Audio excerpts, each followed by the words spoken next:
Here's the full Hexapod system, and now we're going to move into looking at the electronics box. This is where we have our quad cell controllers, our Galileo board that's going to drive the motor, and our power supply, along with everything else electronically. Now we're going to be doing a swath algorithm for this whole process. What that means is, as you're going to see this inspection zone, we're going to go from one corner all the way to the next and make a pattern across the entire region, like so.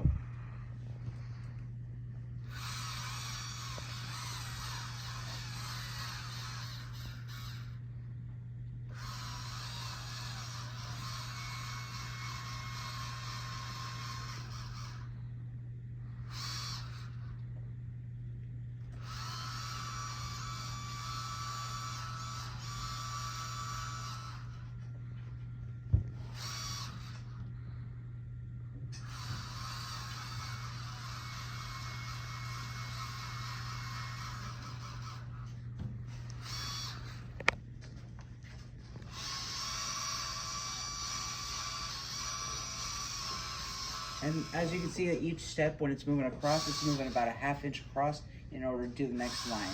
This can be changed for different amounts of steps, whether we want to be at 1/8 of an inch, 1/16 of an inch, we can change that. The reason for the ½ inch is just to make this a shorter demonstration.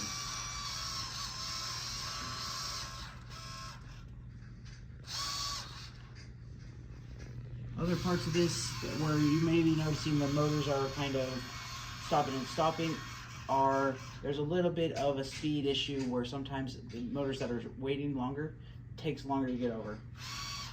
Takes longer to get into position.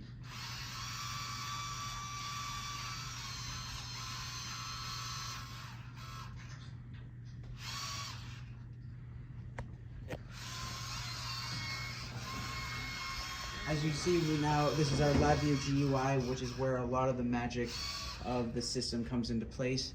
Recording, reading a lot of the data, allowing us to be able to control it. In a second, we'll be looking at how we can tell it to move into a specific coordinate of this inspection zone.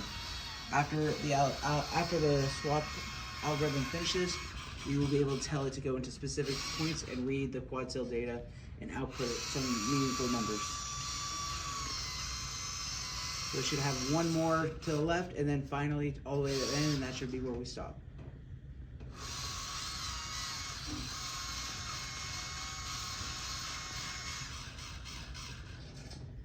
And there we go.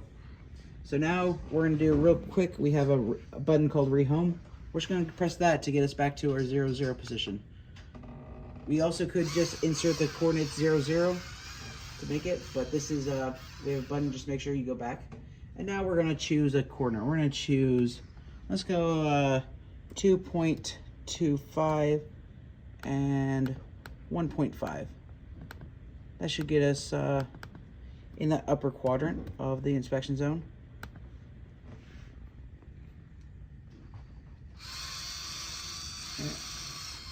There we go.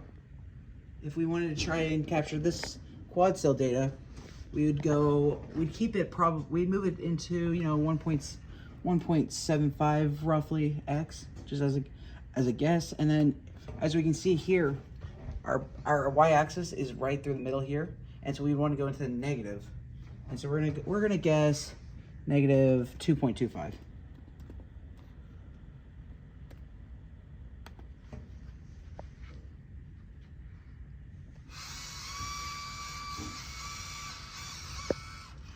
So as my X guess was a little bit off, we're a little too far over still, so I'm gonna make it 1.5.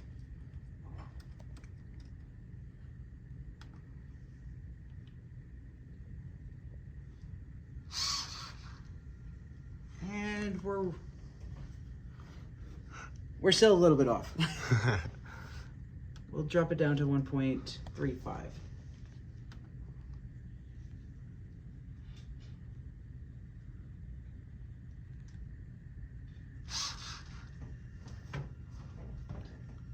Not quite enough.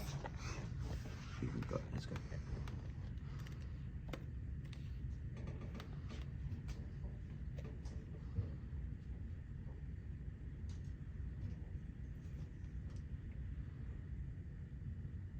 And one final